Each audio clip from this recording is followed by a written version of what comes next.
Hello everyone, a very good morning, good afternoon, and good evening to all of the viewers. This is a Monday, the first day of this trading week, and as we are getting prepared for the start of the North American trading session, we have these developments so far to rely on, which are pointing to the rather subdued start to the week. We didn't really get any much action packed European trading session or even the no, Asian trading session for that matter.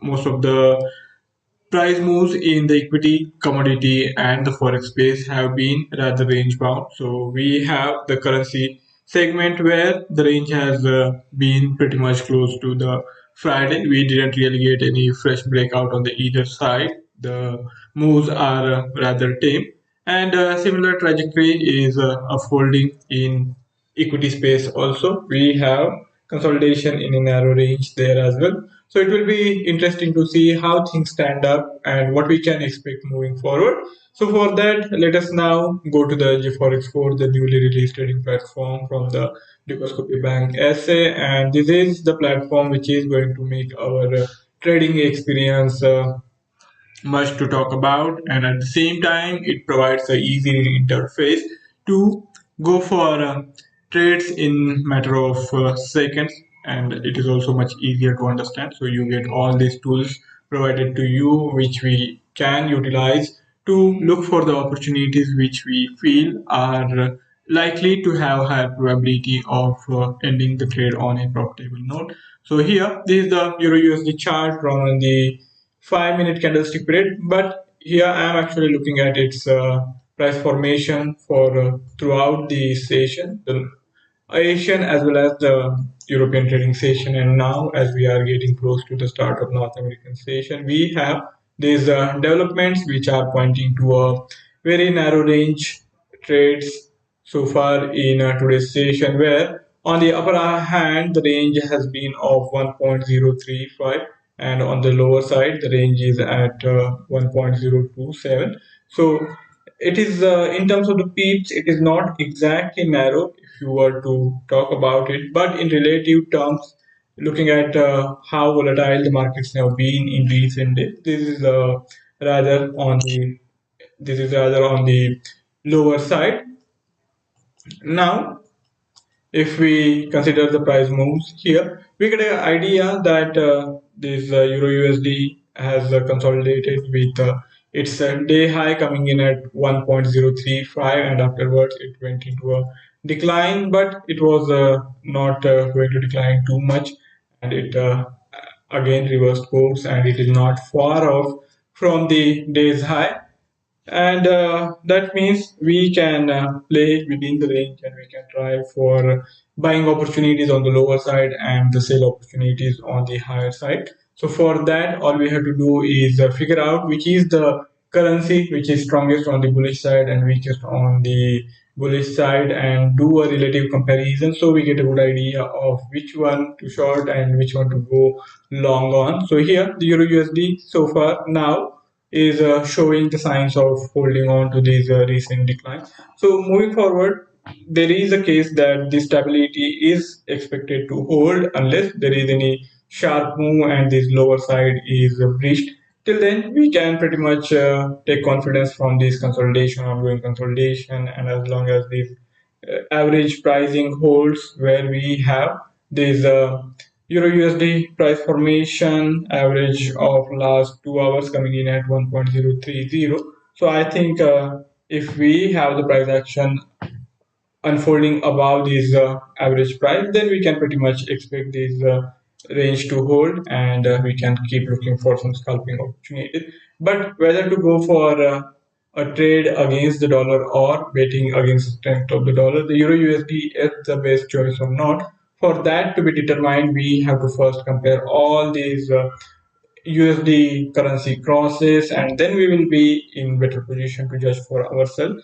So now, looking at this GBP USD comparative analysis, we have the GBP USD dipping somewhat on the lower side, but if we consider its price moves throughout the day, It is not much different. The chart is not really much different from what we are observing for the Euro USD. So it is pretty much in line with the Euro USD's formation, but it is looking somewhat on the weaker side. If we look at this average price of last 1 hour as well as the 2 hour, we have the dip for the GBP USD below last 2 hours average price.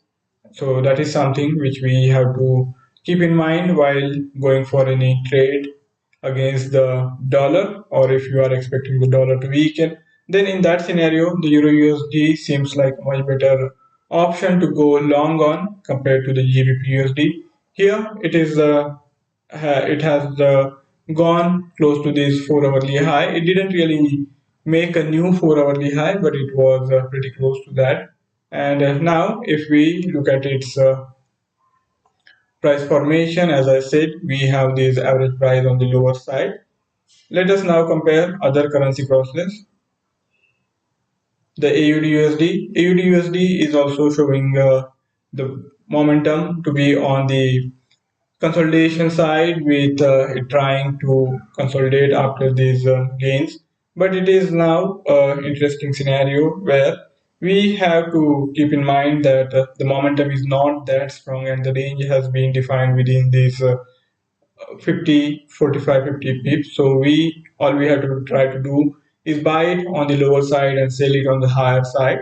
So that makes it important for us to have this correlation analysis done thoroughly. And in that case, we have to first consider which is the stronger one. And AUD USD is actually looking weaker compared to the Euro USD here. We have this average price dipping below the hourly price as well, and it had also gone pretty close to this 4 hourly high. It also didn't make a new high, as was the case with the Euro USD. And last high was made at around 13:15 GMT, which is much earlier than the Euro USD. Euro USD made this new low much later. Now, if we compare it to GBP USD, GBP USD made this low quite earlier. Okay, and let us now consider other currency crosses. We have NZD in play. NZD also made this low much later than the Euro USD or other currency crosses. So NZD looks to be on the weaker side, but it had gone higher quite sharply, and it almost touched a new 4 hourly high. That is something which we have to keep in mind. But it is also now in a correction phase, and it will be interesting to see if it is able to hold on to this average price support or not. So if we compare its price move to other dollar currencies, then I think we do have NZD slightly on the stronger side, even though its upward momentum came pretty late. And in terms of the recent price data, the Euro USD is the strongest of all these four currency crosses which we have seen so far. Let us now consider these currency crosses where USD is the first currency and not the base currency. So for that, we have to compare where these lows and highs were formed. This 4 hourly high was formed much later in the day at 14:40 GMT. So this is quite late, but it had almost stayed closer to this range and kept consolidating around that price. Now, if we have to go for the new trade around this same price, I think we have to keep the perception of its getting weaker, the dollar getting weaker, and the CAD getting stronger in place as long as this average price is going to offer some resistance on the higher side. So immediate term, we do have this picture of slightly correction phase which is ongoing. So in for next couple of hours at least, we can expect this weakness to prevail, and if we get additional confirmation, we can even go for the change of direction from these days high towards the days low. But right now we can expect this USD CAD to deepen its correction and extend its losses towards 1.326 or thereabout. So we do have a chance, we do have a probability of making money on that side. Now if we take this high, which is a fresh 4 hour high, so we have to consider the CAD to be much stronger than the Euro USD, even though its correction started late. So if you are going against the dollar, then the USD CAD has now become the best bet compared to other currency crosses, which are not showing that much of a strength or conviction in their respective moves against the dollar. The USD CHF is also telling us a similar story, with the CHF now correcting below this SMA of last 2 hours. Here it had also gone pretty close to this and a 4 hourly low. And if we compare its high, it was formed way back at 13:05 GMT. So that's a long time. And if we have to now take this analysis into consideration, the USD CHF shouldn't be ranked much higher. It is somewhere in between in terms of its strength. So it is behind the Euro USD and the USD CAD. Let us see the USD JPY.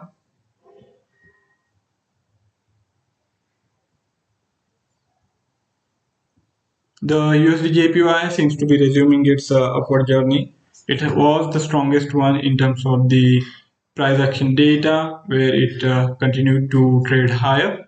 And then this correction happened, which pushed the USD JPY lower. But now it is showing added conviction, and we can expect the USD JPY to remain on this bullish side. So the case can be made that if you are going with the strength of the dollar, if you expect the dollar to remain on the upward trajectory, in that case the USD JPY seems to be the best bet. And if you are expecting the weakness in the dollar to increase going ahead, in that scenario we have this option of betting on the USD CAD. So we have these two currency crosses which are going to give us good odds, even though these two trajectories are going to be exactly opposite of each other. So we have to get a good idea, and then good idea of the trend and expectation thereabout, and then utilize these correlation data to choose the instrument to trade with. Moving to the equity space, we have this equity segment price formation, which is looking not much different compared to what we observed in the forex space, where these range bound trading moves have happened. Here also this low was formed, and afterwards the price action data is suggesting the core reversal of course, and it is a 4 hourly formation, but not exactly higher compared to the prior formation. So that is something which we have to keep in mind. And as long as this average pricing data holds, where we have some minor support in terms of its intraday price moves, we can expect this Dow Jones average price, Dow Jones Industrial average price to continue to trade higher, even if it is happening or going to happen pretty slowly. But after the start of the North American trading session, of course, we are going to see the increased volatility. So in that scenario, it is going to be interesting to have a clear idea of which instrument to trade on which side. So far, the Dow Jones Industrial average is pointing to immediate bullish trajectory, and we can continue to hope for the upward momentum to sustain as long as these average prices hold and we don't really see any significant break below 33,650 in immediate term for the for the Dow Jones Industrial Average. So after that only, I think if you are looking for short selling opportunity, only after that you should change the course. So first we will consider this correlation analysis, where we will see which one is the best bet for which side to take. If you are looking for the buy trade or the sell trade, you first have to determine which instrument it should be taken with. So for S&P 500, I am expecting the price formation to be similar, but of course we are going to have some lag, and that is going to give us a good idea of which instrument to choose with or work with. And it is the S&P 500. It has formed a new 4 hourly high, and its low, prior low, also came in quite early at 12:05 GMT. So I think in terms of these moves, we have the difference, somewhat minor difference. There is not a significant difference. And if we compare this high, it was made at 15:10 GMT. For S&P 500, it happened at 15:15 GMT. So there is only slight difference, but it is significant nonetheless. So if you are going for any buy trade opportunity, then I think to that extent, you can expect the Dow Jones Industrial Average to behave on a stronger footing, and it is also seems to be holding closer to this SMA of last 2 hours. Whereas if we look at the current chart of this S&P 500, it is showing a deeper correction. Let us now take a look on the third of these three musketeers of US equity space, and on the Nasdaq, the decline is actually little bit deeper, and it had made a low around the same time, but this high came in with the S&P 500, and this decline is actually happening at a swifter pace in the Nasdaq compared to the two other equity indices.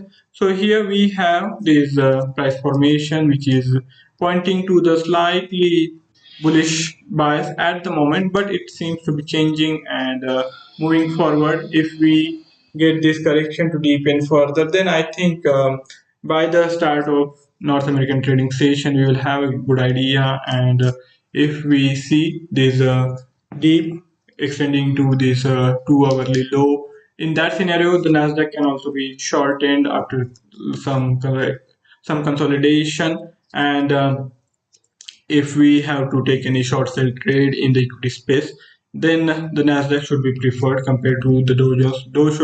Dow Jones Industrial Average is going to offer you better terms for going long, and for Nasdaq, the shorter side should be preferred. So even if you are simply taking the advantage of the range for the day and trying to engage these instruments depending on the strength of these respective formations. So for scalping opportunities, the buy trades can be taken in the Dow Jones, whereas for sell trades, you can prefer the Nasdaq. If this range simply holds, you will be getting the trades on both the sides. So that is a win-win scenario. Now, let's see what were the developments for the European equity space. The European equity segment seems to be on the stronger footing. The low came in quite early, and after that, the highs also came in quite early. So even compared to the Dow Jones, I think for any long trades to be initiated, the DAX of the Germany is a much better bet, and it is not correcting that extent, and it is continuing its rally after some dips toward these hourly average price. So there is something to take note of. So for any buy trade, we have the DAX as the clear winner, and unless we get any positive surprise in the FTSE 100 or the CAC 40, or for that matter the EU Stock 50 index, we will have to prefer the DAX for any long trade. For CAC 40,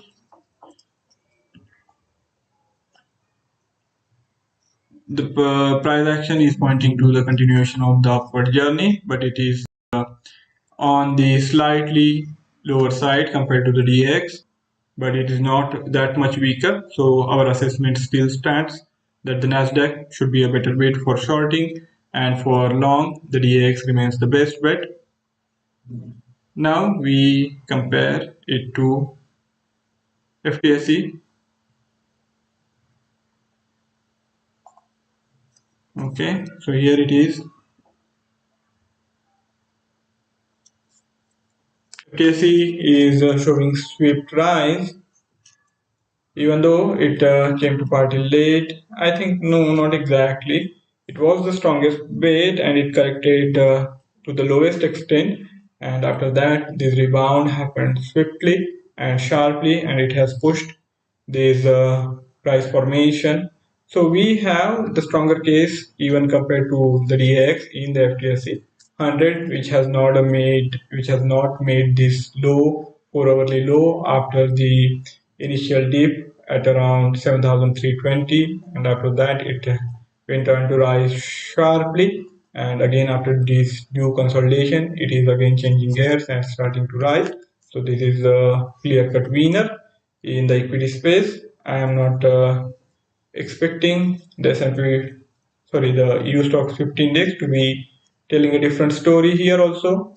The trajectory is on the higher side in immediate term, but it will be interesting to see how much action is going to happen. This is a index which moves quite slowly, and mostly I prefer to trade other European equity indices compared to the EU Stoxx 50, but trajectory is not much different. So we have the case for the DX on the higher side and the Nasdaq on the lower side. So after the start of North American trading session, initial moves are going to be crucial, and based on that, you can make a quick assessment for yourself and then decide to take the trade in any of the direction where you feel the price action is leading us to. So that's all from my side for today's session. If any of you have any query or any idea to share, you can write back to me in the feedback section, and I would be more than happy to take the discussion forward. For further coverage of the market developments, do check out the Dukascopy Analytics page. We are also available on the Facebook. You can reach out to us there too. For trying out the newly released trading platform, the link has been included in the bio. So give it a try and let us know how it works out for you.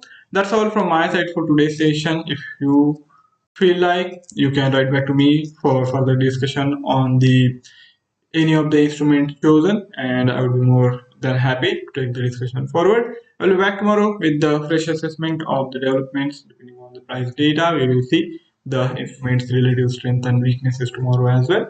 So do come back. Thank you. Goodbye.